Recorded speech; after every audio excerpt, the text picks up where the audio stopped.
모든 사람에게 구원을 주시는 하나님의 은혜가 나타나 우리를 양육하시되 경건하지 않은 것과 이 세상 정욕을 다 버리고 신중함과 의로움과 경건함으로 이 세상에 살고 복스러운 소망과 우리의 크신 하나님 구주 예수 그리스도의 영광이 나타나심을 기다리게 하셨으니 그가 우리를 대신하여 자신을 주심은 모든 불법에서 우리를 속량하시고 우리를 깨끗하게 하사 선한 일을 열심히 하는 자기 백성이 되게 하려 하심이라.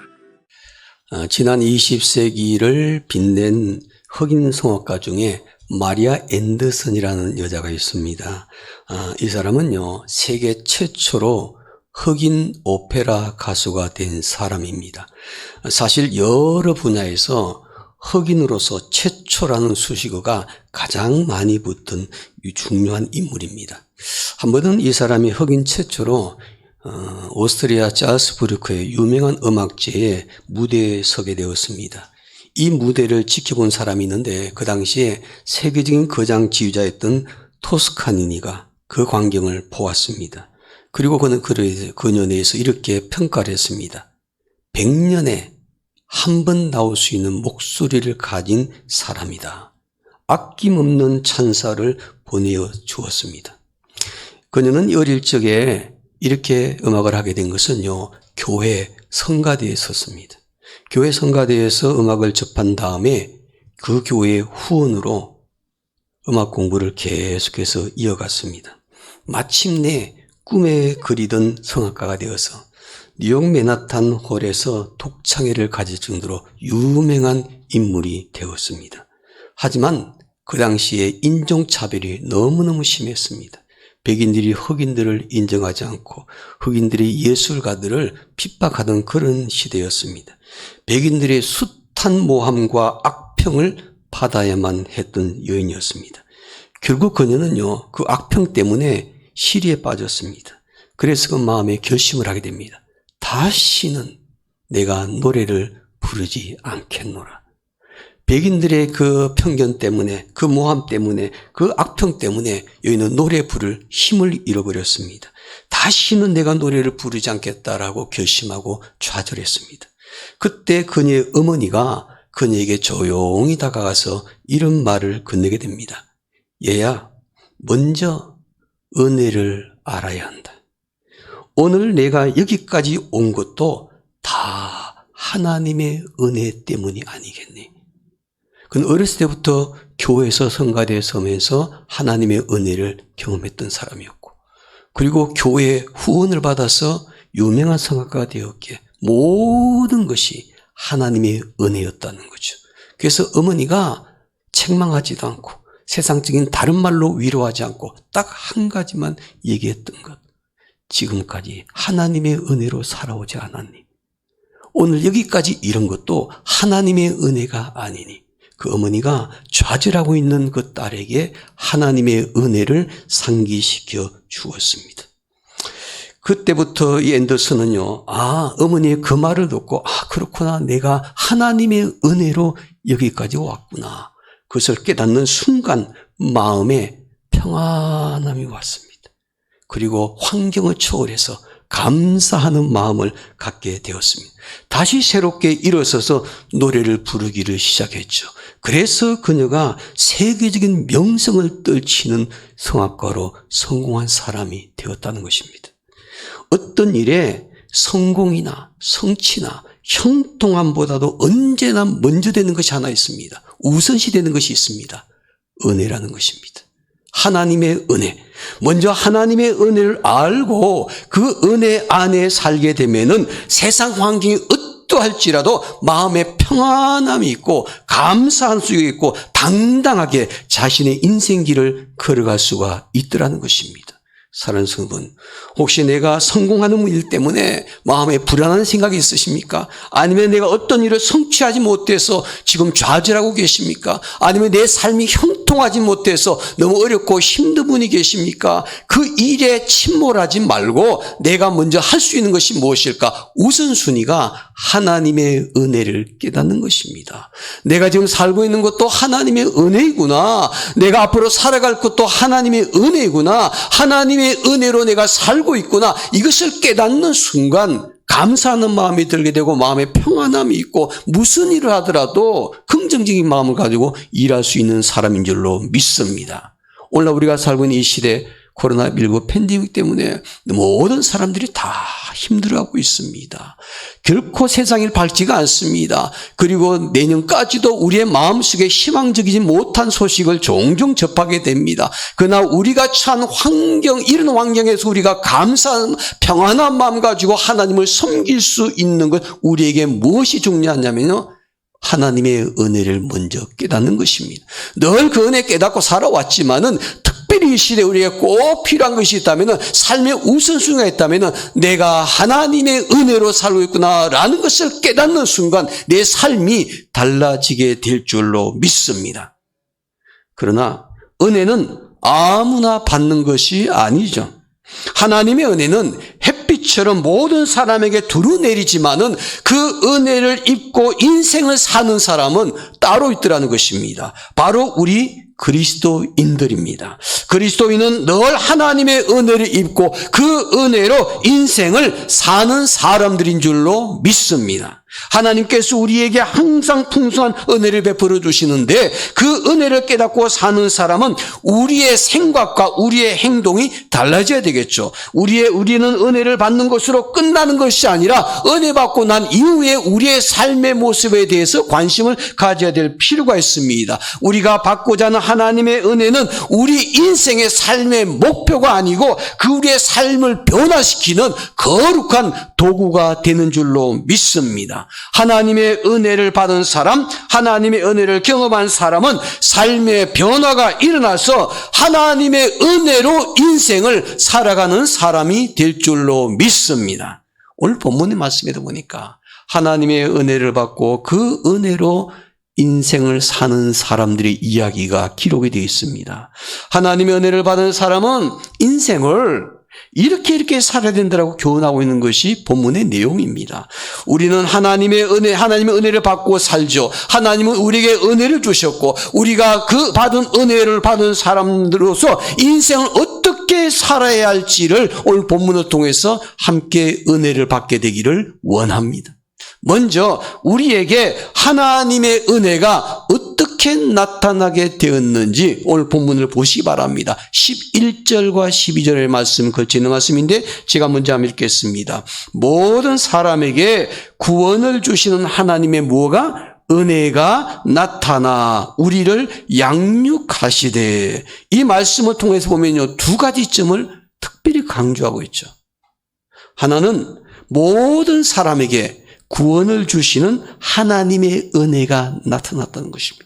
모든 사람에게 구원을 주신 하나님의 은혜가 나타났는데 그 중에서 두 번째는 그 은혜로 우리를 양육하시되, 그렇게 말합니다. 즉 하나님의 은혜가 우리에게 나타나서 우리의 인생을 살아갈 수 있도록 우리를 양육해 주신다는 것입니다. 모든 사람에게 구원을 주신 하나님의 은혜가 나타났습니다. 그러므로 구원받은 사람은 모두 하나님의 은혜를 받은 사람이라고 말할 수가 있겠죠. 예수 믿고 구원받은 사람은 이미 하나님의 은혜를 경험한 사람입니다. 하나님의 은혜로 구원을 받았기 때문입니다. 그리고 하나님의 은혜를 받은 사람은 그 이후에는 하나님께서 그 사람의 인생을 하나님의 은혜로 양육하시고 돌보아주신다고 말씀하고 있는 것을 보게 됩니다. 구원을 받은 사람은 이미 하나님의 은혜를 경험했고 그 은혜로 인생을 사는 사람들입니다. 구원받은 우리에게 이미 하나님의 은혜가 나타났습니다. 우리는 그 하나님의 은혜로 양육받으며 하루하루를 살아가고 있습니다. 그러므로 하나님의 은혜를 경험한 사람은 그 은혜를 받고 난 이후에 어떻게 인생을 살아야 할 것인가? 은혜 받은 사람의 인생은 어떻게 될 것인가? 은혜로 인생을 사는 사람은 어떻게 살아야 될 것인가라는 것을 오늘 본문을 통해서 관심을 가져야만 합니다. 그러면 하나님의 은혜를 경험한 사람은 인생을 어떻게 살아야 할까? 하나님의 은혜로 사는 사람은 인생을 어떻게 살아야 할지 우리가 고민을 해봐야 될 필요가 있습니다. 첫째로 하나님의 은혜로 사는 사람은요, 하나님의 은혜로 인생을 사는 사람은 인내하며 기다릴 줄 아는 사람이 되셔야만 합니다.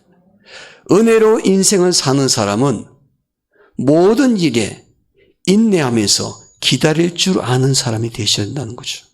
본문 13절 말씀 보시기 바랍니다. 제가 한번 읽겠습니다. 강조점을 보시기 바랍니다.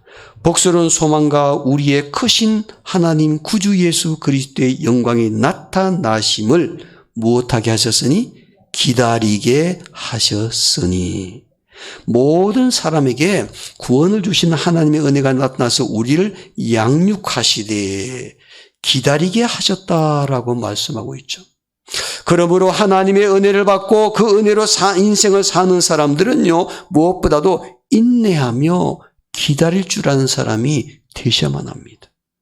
성경에 기록된 하나님의 약속의 말씀은요, 때가 되면은 반드시 다 이루어지는데 그 약속이 우리 인생에 이루어지는 것을 보기를 원한다면요, 우리에게 필요한 것이 뭐냐? 인내하면서 기다릴 줄 알아야 된다는 거죠. 그런데 아직도 이루어지지 않은 예언의 말씀도 있죠. 그래서 그 예언의 말씀대로 이루어지는 것을 보기 위해서 저와 여러분들이 이 어려운 시대, 지금도 우리는 그것을 기다리고 있습니다. 인내하면서 기다리고 있는 중요한 사건이 하나 있습니다. 바로 그것은 예수님의 재림이죠. 예수님께서 다시 오신다는 사실. 이것은 세상의 마지막 때 일어날 일입니다. 바로 그것이 예수님의 재림 사건입니다. 우리가 기다리는 것 중 가장 중요한 일, 가장 위대한 일, 가장 기다리며 사모하는 일, 바로 그것이 예수님의 재림 사건이죠. 우리는 그것을 믿고 기다리고 있습니다. 오늘 본문의 말씀에서도 그것을 말씀해 주고 있는 것을 보게 되죠. 그래서 예수님의 재림의 그 소식은, 그 예언의 말씀은 오늘을 살아가는 우리에게 무엇을 주냐면 성경 말합니다. 복스러운 소망이 되고 하나님의 영광이 된다라고 말씀하고 있습니다. 여러분, 오늘 저와 여러분들이 이 세상 속에서 소망을 가지고 가장 영광스러운 일을 기다리는 것은 바로 예수님의 재림이 되어야 될 줄로 믿습니다. 예수님께서는 우리가 예수님의 재림을 기다리는 우리 저와 여러분들은 예수님의 십자가의 죽으심과 사흘 만에 부활하심을 믿기 때문에 그분도 그 약속하신 말씀대로 반드시 다시 오신다는 사실을 우리는 분명히 믿고 기다리고 있는 사람들인 줄로 믿습니다. 그 세상이 어려우면 어려울수록 우리의 소망 되시고 우리의 영광 되시는 그 예수님을 소망하며 기다릴 줄 아는 성도들이 되어야 될 줄로 믿습니다. TV에 보면요, 세상에 이런 일이라는 그런 프로가 있죠. 그와 비슷한 일이 일어났습니다. 히말라야 깊은 산골 마을에 어느 날에요, 아주 한 낯선 처녀가 한 명이 찾아왔습니다. 그 지역에 살고 있지 않은 여인입니다. 그런데 그곳으로 이주를 해왔어요. 처녀는 한 일이 딱 한 가지입니다. 아침에 일어나게 되면은 매일같이 마을로 흘러내려오는 그 강가에 앉아서 마냥 기다립니다. 하염없이 강을 쳐다보면서 기다립니다. 다음 날이 되면 또 하염없이 그 강을 쳐다보면서 누군가를 기다립니다. 달이 가고 해가 갔습니다. 몇십 년이 순식간에 흘러갔습니다.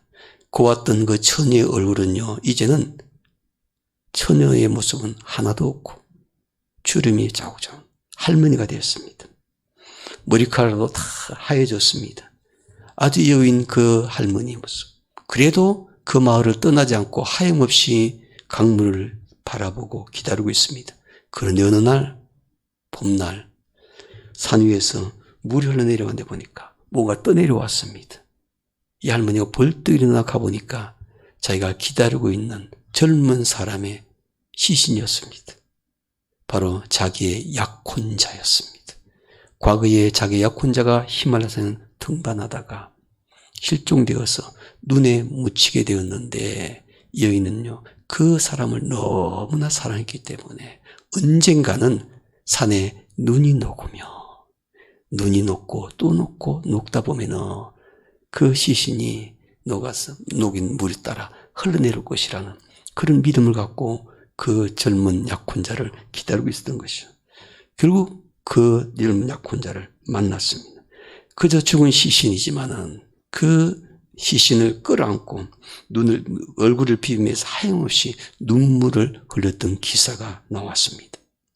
이 여인은요, 약혼자를 정말 사랑했기 때문에 비록 죽은 사람이라도 찾기 위해서 포기하지 않고 인내하며 기다리고 또 기다렸습니다. 이 여인의 기다림을 포기했다면요, 사랑하는 사람의 시신을 찾을 수가 없었겠죠. 그녀가 포기하지 않고 기다렸기 때문에 사랑하는 사람의 시신이라도 만질 수가 있었습니다.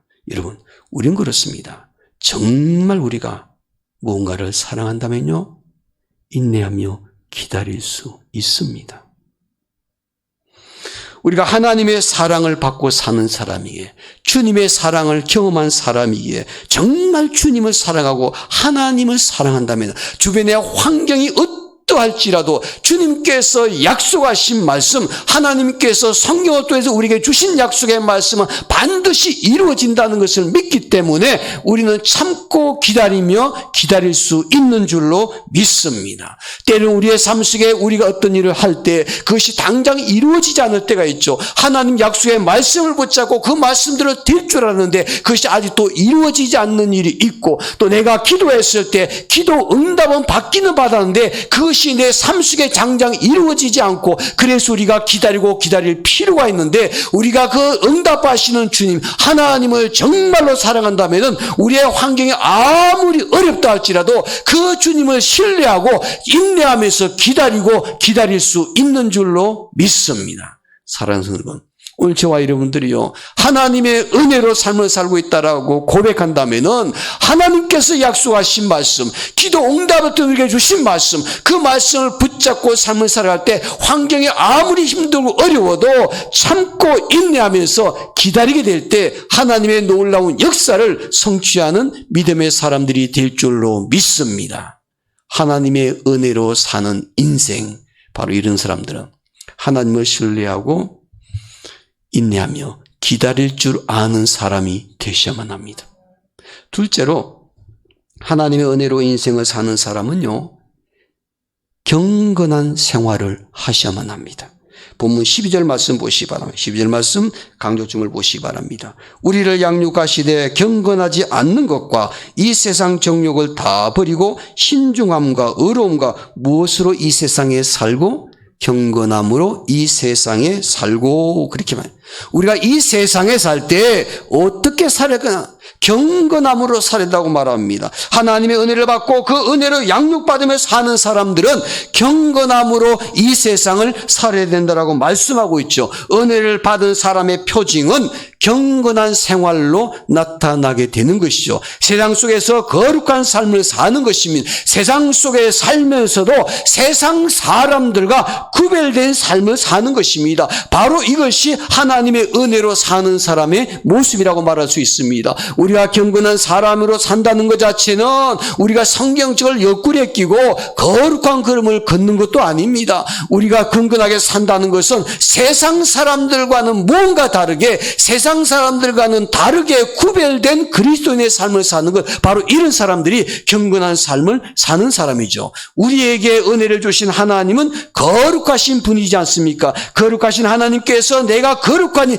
너희도 거룩하라고 말씀하셨습니다. 거룩하신 하나님의 자녀가 된 사람들은 거룩한 삶을 통해서 경건한 새 삶을 이 세상 속에 살아가야 될 줄로 믿습니다. 거룩하신 하나님은 자기를 쏙 빼닮은 거룩한 하나님의 자녀들을 기뻐하십니다. 내가 거룩하니 너희도 거룩하라. 거룩하신 하나님은 하나님을 닮아가는 거룩한 삶을 사는 자녀들을 기뻐하신다는 거죠. 늘 그들과 함께 교제하기를 원하시고 그들을 기뻐하시고 그들에게 더 큰 은혜를 베풀어 주시기를 원하시는 하나님이십니다. 그러므로 우리는 거룩하신 하나님을 닮아가기 위해서 매일매일을 경건한 삶을 살도록 힘쓰는 성도들이 되어야 될 줄로 믿습니다. 그러면 우리가 경건하게 살기 위해서 가장 먼저 해야 할 일이 무엇일까? 오늘 본문에서 이렇게 말합니다. 버릴 것을 버려야 된다. 그 버릴 것을 버려야만이 경건한 삶을, 거룩한 삶을 살 수 있다고 말하고 있죠. 무엇일까요? 그러면 본문 12절 말씀 다시 한번 보시 바랍니다. 우리를 양육하시되 경건하지 않는 것과 이 세상에 무엇을 다 버리고 정욕을 버리고, 우리가 이 세상에서 하나님의 은혜를 받은 자로서 경건한 삶을 살기를 원한다면 먼저 버려야 할 것이 있는데, 그것은 경건하지 않는 것과 이 세상의 정욕을 의미하고 있습니다. 이 세상의 정욕은 세상적인 욕심, 이런 욕망들을 의미하는 것이죠. 지나친 세상적인 욕심을 버릴 때 우리는 경건한 생활을 이어갈 수가 있는 것입니다. 그렇습니다. 우리에게 경건에 대한 의지가 있어야만이 이런 경건한 삶을 살 수가 있는 것이죠.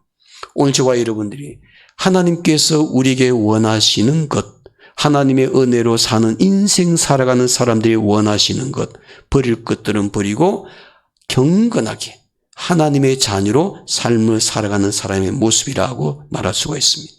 미국의 한 지방에 데니엘 웹스터라는 사람이 살고 있었는데, 그의 큰 누나가 그 마을에서 가장 욕심 많고, 그리고 사람들의 평판이 너무나 좋지 않은 아주 불경건한 생활하기로 악명이 높았던 한 남자하고 결혼한다는 얘기를 들었습니다. 그래서 그 결혼식에 가지도 않았습니다.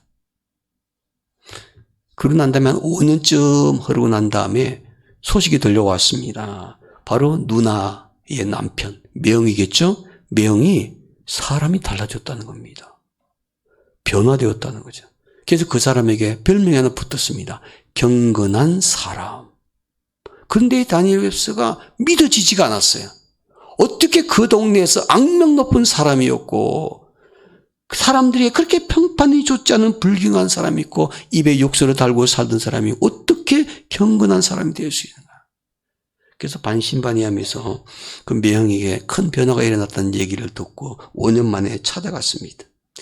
누나 집에 들어가는 순간 보니까 그 웹스터의 눈길을 사로잡은 것인데, 바로 매형 콜비라는 사람이요, 딱 소파에 앉아가지고 성경책을 놓고 성경을 딱 읽고 그리고 기도하는 모습을 보게 되었습니다. 놀라운 표정으로 서 있던 웹스터의 콜비는 그동안에 결혼하고 난 그 다음에 예수님을 만났던 사건을 신앙 간증으로 얘기를 해 주었습니다. 예수님을 뜨겁게 만났는데, 예수님을 만나는 순간 자기가 지금까지 깨닫지 못했던 하나님의 은혜를 알게 되었죠.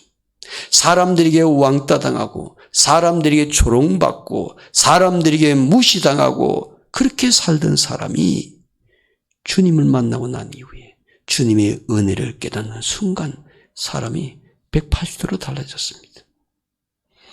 그리고 그 웹스터와 함께 여러 가지 얘기를 다 나누었습니다. 웹스터가 돌아와서 한 친구에게 전화를 해서 이렇게 얘기했답니다. 천하의 망나니가 하나님의 은혜로 가득해서 정말 경건한 사람이 되어 있더라. 내 눈으로 확실하게 확인을 했노라. 여러분, 하나님의 은혜를 경험하는 사람은요, 삶이 달라지게 되어 있습니다. 하나님의 은혜를 진짜로 받은 사람은, 진짜 하나님의 은혜를 받은 사람은 생각과 삶의 모습이 달라집니다. 우리에게 주시는 하나님의 은혜는 우리에게 은혜로 삶을 살아갈 때 우리를 양육하신다고 말씀해 주셨기에, 하나님의 은혜 받고 하나님의 은혜로 사는 사람들은요, 주님의 모습을 닮아갈 수밖에 없는 것이죠. 하나님의 은혜로 인생을 사는 사람처럼 우리 자신을 끊임없이 변화시킬 수 있는 그런 성도들이 되기를 원합니다. 우리의 가정이 변화되기를 원한다면요, 먼저 전제된 것이 있습니다. 내가 먼저 경건한 사람이 되셔야만 합니다. 경건한 사람 되기 위해서는 정말 하나님의 은혜를 깨달으셔야 합니다. 그리고 내가 하나님의 은혜를 살고 있구나라는 것을 인정을 해야만이 내 삶이 변화될 수가 있습니다. 우리는 끊임없이 우리의 자녀들이 변화되기를 원하고 있죠. 물론 변화되어야만 합니다. 더 중요한 것이 있습니다. 내가 먼저 변화되셔야만 합니다. 하나님의 은혜를 받은 사람답게. 하나님의 은혜로 사는 사람은 인생을 어떻게 살아야 할 것인가? 저제로 인내하며 기다릴 줄 아는 사람이 되셔야만 합니다. 둘째는 은혜 받았다면 경건한 삶을 사셔야만 합니다. 셋째는 하나님의 은혜로 인생을 사는 사람은요, 항상 선한 일에 힘쓰는 사람이 되셔야만 합니다. 우리 14절 말씀 마지막으로 다 함께 읽겠습니다. 14절입니다. 그가 우리를 대신하여 자신을 주심은 모든 불법에서 우리를 속량하시고 우리를 깨끗하게 하사 선한 일을 열심히 하는 자기 백성이 되게 하려 하심이라. 아멘. 무슨 일을 열심히 하는 자기 백성이 되게 하게 하심이라? 선한 일을. 선한 일을 열심히 하는 자기 백성이 되게 하기 위해서 하나님께서는 은혜를 부어주시고 또 은혜를 부어주셨다는 것입니다. 여러분, 우리가 하나님의 은혜를 받는 것, 하나님의 은혜를 사모하며 사는 것, 하나님의 은혜 받는 것이 우리의 삶의 종착점이 되어서는 안 됩니다. 하나님의 은혜를 받는 것은 출발지가 되어야 됩니다. 종착지가 아니라 하나님의 은혜를 받고 출발지가 될 때 우리는 하나님의 은혜로 산 사람답게 우리의 삶 속에 선한 일에 힘쓰는 사람들이 되게 될 줄로 믿습니다. 하나님은 우리에게 은혜를 주시며 선한 일을 열심히 하는 자기 백성이 되게 하신다고 말씀하고 있지 않습니까? 그렇다면 하나님께서 우리에게 은혜를 주시는 목적이 무엇일까? 바로 선한 일을 하도록 하기 위해서라는 것입니다. 우리에게 선한 일에 힘쓰도록 하기 위해서 하나님께서 은혜를 주시는 것이죠. 여기서 성경에서 말하는요, 선한 일이란 것은 세상 사람들에게 칭찬받는 일, 그걸 말하는 것이 아닙니다. 세상 사람들이 볼 때 선한 일을 말하는 것이 아닙니다. 성경에서 말하는 선한 일은 사람들이 바라볼 때 선한 일이 아니라 하나님께서 바라보실 때 선한 일을 말하는 것입니다. 하나님께서는 단순하게 세상 사람들의 칭찬만 받도록 하기 위해서, 아니 세상 사람들이 선한 것을 생각하고 추구하는 그것을 위해서 우리에게 은혜를 주신 것이 아니라 하나님께서 기뻐하시는 일, 하나님의 선한 일을 하실 수 있도록 우리에게 은혜를 주시는 거예요. 그것은 하나님의 뜻과 기준에 합당한 선한 일을 행하는 것입니다. 사람의 생각과 기준이 아니라는 겁니다. 하나님의 생각과 하나님의 기준에 합치되는 선한 일을 행하는 것이죠. 사람에게 은혜를 입었으면은 그 사람의 뜻과 생각을 헤아려서 보답을 하면 되지만은 하나님의 은혜를 입은 사람이라면 당연히 하나님의 뜻과 생각을 알고 그 뜻에 합당한 삶을 사는 것, 바로 그것이 선한 일을 해야 될 이유인 것입니다. 오늘 저와 여러분들은 하나님의 뜻과 생각에 합당한 선한 일에 힘쓰는 성도들이 되어야 될 줄로 믿습니다. 우리는 하나님의 은혜로 입은 사람들입니다. 모든 사람을 구원하신 하나님의 은혜가 나타나서 하나님의 은혜를 경험한 사람들입니다. 그러므로 하나님의 은혜를 경험한 자답게 하나님의 은혜를 깨닫고 그것을 누리며 사는 인생이라면은 당연히 하나님의 뜻과 기준에 합당한 선한 일을 힘쓰는 성도들이 되어야 될 줄로 믿습니다. 오늘 이 시대에 우리가 더 선한 일에 힘쓰는 시대가 되고 있습니다. 그렇습니다. 이제는요, 세상 사람들이요, 그리스도인들의 입에서 나오는 말만 가지고는 감동을 안 받습니다. 여러분 보십시오. 오늘도 코로나19 팬데믹 시대에 교회에 와서 예배를 드렸습니다. 그래서 믿지 않는 사람들에게 나 오늘 교회 가서 예배를 드렸다고, 그럼 그 사람들이요, 참 잘했다고 박수 안 칩니다. 이제는요, 교회에 다니는 것만으로는 세상 사람들에게 신뢰 주지를 못합니다. 오히려 부정적인 생각하고 있는 사람들이 더 많습니다. 그래도 과거에는요, 믿지 않는 사람들도 교회 다닌다고 오늘 주일 나가서 교회 예배가 잘 드리웠다 그러면요, 자기는 교회 다니지 않지만 그래도 교회 다니는 사람 존중합니다. 신뢰합니다. 그래도 아직은 교회 다니는 사람들을 믿을 수가 있어. 교회 다니는 사람들이 그렇지 않습니다. 그래도 더 선한 일에 힘쓰는 사람이야. 그렇게 인정했었는데 지금은요, 그런 시대가 아닙니다. 앞으로도 그런 시대가 올 거라고서는 우리는 꿈에도 생각할 필요가 없을 것 같아요. 이제는 말로 내가 교회 다닙니다. 교회 가서 예배 드리는 크리스찬입니다. 이렇게 말하면서 사람들을 감동을 시키는 시대는 코로나19 때문에 끝났습니다. 이제는 어떻게 해야 될까요? 하나님이 우리에게 요구하신 것이 있습니다. 행동으로 보여주라는 것입니다. 삶으로 보여주라는 것입니다. 과거에는 말로 모든 일을 했다면, 말로 전도했다면 이제는 행동으로 전도하라는 것입니다. 삶으로 보여주라는 것입니다. 이제는 그래야만이 세상 사람들이 그나마도 감동하는 시대가 제가 볼 때는요, 활짝 열려버렸습니다. 코로나19 시대가 우리를 그렇게 경건한 삶으로, 하나님의 은혜로 인생 사는 사람으로 만들어버렸습니다. 이것도 하나의 전생활 때 은혜입니다. 이제는 진짜 신앙인의 모습을 보여줘야 될 시대가 우리 앞에 열렸습니다. 그래서 주님께서 말씀하십니다. 이미 오래전에 수천년에 우리에게 말씀하지 않습니까? 내가 너희들에게 은혜를 주시되 그 은혜로 양육하는 것은 세상 속에서 선한 일에 힘쓰는 자가 되게 하려 하심이라.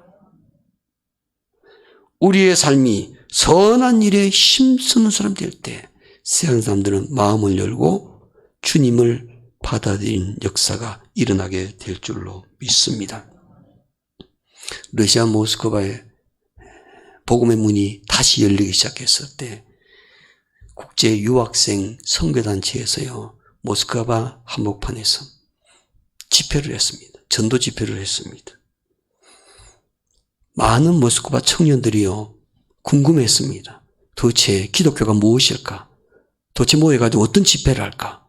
그래서 믿지 않는 청년들도 그 모스크바 유학생 집회 때 많이 참석을 했답니다. 2명의 청년이요, 강사님의 설교를 듣고 난 다음에 그날 강사의 숙소에 찾아왔답니다. 러시아 청년이. 자기를 소개합니다. 저는 러시아 청년입니다. 친구의 전도로, 친구의 권유로 이 집회에 찾아왔는데 궁금해가지고 왔습니다. 그런데 이 한 청년이요, 이렇게 말합니다. 제가 이 집회에서 은혜를 많이 받았습니다. 은혜를 많이 받았습니다. 그래서 너무 이 목사님이 감동되어서 참 감사한 소식입니다. 그런데 어떤 부분에서, 어떤 말씀에서 은혜를 받으셨습니까? 그렇게 물어봤습니다. 그랬더니 이 청년이요, 글쎄요. 사실 목사님이 말씀하신 설교 내용 제가 다 이해를 못했습니다. 저는 당연히 한국말도 못하고 영어를 조금 하는데 목사님이 그 설교하신 그 내용을 들어도 제가 10분의 1도 알아듣지를 못했습니다. 죄송합니다. 목사님이 어떤 설교인지를 제가 정확하게 알지 못해서 죄송합니다. 이 청년의 말을 듣는 순간 목사님이 실망했습니다. 아, 이런 설교 말씀에 너무 은혜 받았다고 이렇게 말할 줄 알았는데 전혀 그런 얘기가 아니고 목사님의 설교를 다 이해하지 못했다고, 너무 단어가 생소하고 자기는 다 이해하지 못했다. 그래서 목사님이요, 다시 물었습니다. 그럼 도대체 무엇 때문에 은혜를 받았단 말입니까? 그 청년이 이렇게 대답을 합니다. 다만요, 목사님이 예수님에 대해서 말씀하시는 것 같았는데 그 표정의 얼굴이 너무 행복해 보였습니다. 예수님에 대해서 말씀하시는 것 같았는데 그 광경에서 목사님의 얼굴이 너무나 행복해 보였습니다. 설교는 너무 어려워서 잘 몰랐지만은 믿음 때문에 저렇게 행복한 표정을 지을 수만 있다면은 나도 한번 그 예수님을 믿어봐야 되겠다는 생각이 들어서 저는 오늘 목사님의 설교가 아니고 목사님의 행복한 얼굴 표정 보고 제가 예수 믿기로 결심했습니다. 저를 위해서 기도해 주십시오. 여러분, 하나님의 은혜 받는 모습 전도지가 될 수 있습니다. 우리가 은혜, 이 말은 신약성경 원어 헬라어로 카이로스라고 말합니다. 카이로스는 어떤 뜻이냐면요, 이겁니다. 유쾌하다. 그리고 행복하다. 헬러 카이로스는요, 유쾌하고 행복하다는 뜻이 가지고 있습니다. 여러분, 뭘 말하겠습니까? 사람이 은혜 받으면요, 마음이 유쾌해지는 거예요. 기쁨이 넘치는 거예요. 그리고 삶이 행복해지는 거예요. 은혜 받게 되면은 마음이 유쾌해지고 마음이 행복해지는 것은 당연한 것입니다. 바로 단어가 그것이기 때문에. 그렇습니다. 우리가 은혜 받고 삶을 살고 은혜로 인생을 산다면은 당연히 우리의 삶의 모습이 카이로스가 되어야 되지 않겠습니까? 사람들이 바라볼 때 정말 인생 보니까 유쾌하게 사는 것 같아, 행복하게 사는 것 같아. 여러분, 이 시대에 그렇게 삶을 사셔야만이 우리가 전도할 수가 있습니다. 특히 저는 코로나19 팬데믹 시대에 살고 있는 우리 그리스도인들은요, 카이로스가 정말 필요합니다. 많은 사람들이 우울하다고 말합니다. 삶을 사는 재미가 없다고 말합니다. 언제 일이 끝나냐고 사람들이 불평하고 암흑의 터널을 지나는 것처럼 사람들의 희망이 보이지 않는다고 말하는 사람이 마음이 결코 유쾌하지가 못하죠. 여러분, 이럴 때일수록 우리 그리스도인들이 카이로스, 하나님의 은혜를 받고 유쾌하게 행복하게 살게 되면요, 비교가 됩니다. 세상 사람들이 살만하고 모든 환경이 다 형통하고 그래서 모든 믿지 않은 사람들도 환경이 좋아서 유쾌하고 행복하게 살 때는요, 오늘 저와 여러분들이 아무리 유쾌하고 행복하더라도 눈에 표시도 안 납니다. 유쾌하지 못한 시대, 행복하지 못하는 시대, 우리 그리스도인들이요, 카이로스, 은혜 받고 유쾌하게 살고 행복하게 살게 되면 사람들이 당연히 궁금하지 않겠습니까? 이번 한 주간 삶을 살할 때 어떤 사람들이 나에게 와서 질문합니다. 아니, 코로나 때문에 힘들고 마음이 우울하고 그런데 불안한데 어떻게 당신은 그렇게 유쾌하게 살고 당신은 왜 그렇게 행복하냐고 묻는다면 우리는 대답할 게 있지 않습니까? 하나님의 은혜로 인생을 살기 때문이다. 우리는 코로나19 시대에도 하나님의 은혜로 인생을 살고 있다는 것을 우리가 유쾌함으로 행복한 삶으로 세상 사람들에게 담대하게 보여주게 될 때 그것 또한 선한 일에 힘쓰는 성도가 되는 줄로 믿습니다. 기억합시다. 이번 한 주간은 한번 실천해 봅시다. 얼굴에 찌푸리지 맙시다. 짜증내는 얘기 하지 맙시다.